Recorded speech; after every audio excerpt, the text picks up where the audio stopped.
Deuxième journée de compétition ici à Chabrelage dans le Puy-de-Dôme pour la 4e étape du championnat de France d'enduro 24 MX. On a mangé pas mal de poussière hier, ça va être pareil aujourd'hui. Mais on a vu de très belles courses et on va revivre tout de suite ce qui s'est passé dans les catégories E1, E2 et E3 aujourd'hui. Chez les plaques noires des élites E1, même trio de tête qu'hier. Mais Léo Joyon perd une place aujourd'hui et se retrouve 3e. À la lutte ce matin avec Anthony Gesselin, il a pris l'avantage sur le pilote Atomic Moto lorsqu'il a remporté la 5e spéciale. Il est 3e donc à 23 secondes de la victoire.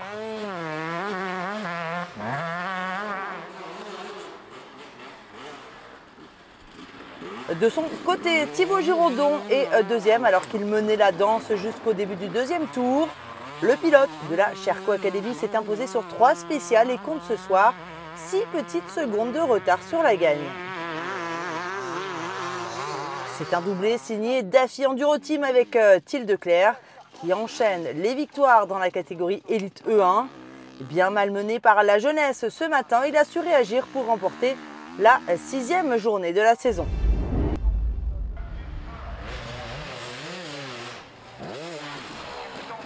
En élite E2, même podium qu'hier avec Antoine Alix sur la 3e marche du podium. Clairement, la hiérarchie est respectée et Alix a montré une belle vitesse. Mais il est encore un cran en deçà de ses aînés qui se sont partagés les 2 premières places de toutes les spéciales du jour.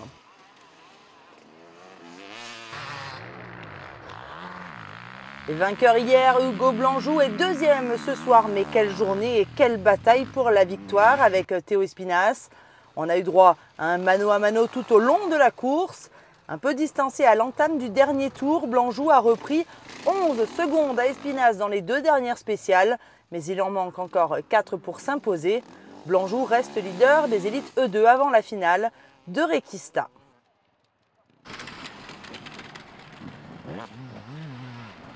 Victoire donc pour le pilote Beta Oxmoto. Théo Espinas a notamment sorti de très gros chronos sur les 2 premiers passages de la spéciale 2, ce qui lui a permis de se donner un peu d'air. Et heureusement, car Blanjou revenait très fort sur le dernier tour. Au niveau du championnat, Espinas est toujours 2e à 4 points du leader.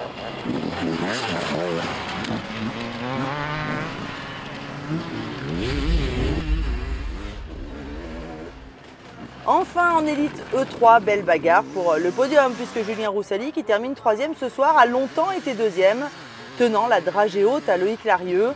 C'est le dernier tour qui a été fatal à l'officiel Sherco, qui a dû céder sa place et retrouver la 3e position qu'il occupait déjà hier pour une seule petite seconde.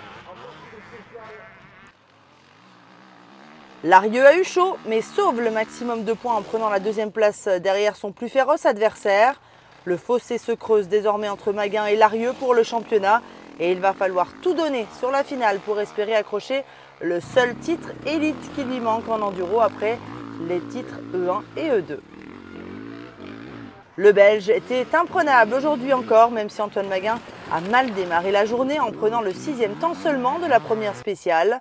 Pilote international, il a su se remettre dans le droit chemin pour aller chercher une nouvelle victoire avec la manière, puisqu'il gagne avec plus d'1 minute d'avance.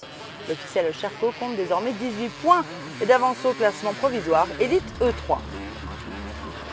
Rendez-vous dans 2 semaines à Requista les 23 et 24 septembre prochains pour la finale du championnat de France d'enduro 24 MX. There's a little bit of madness to my method. Many falling off that fine line that I'm treading. I risk anything to be great and I'm not letting nobody rob me of my victory.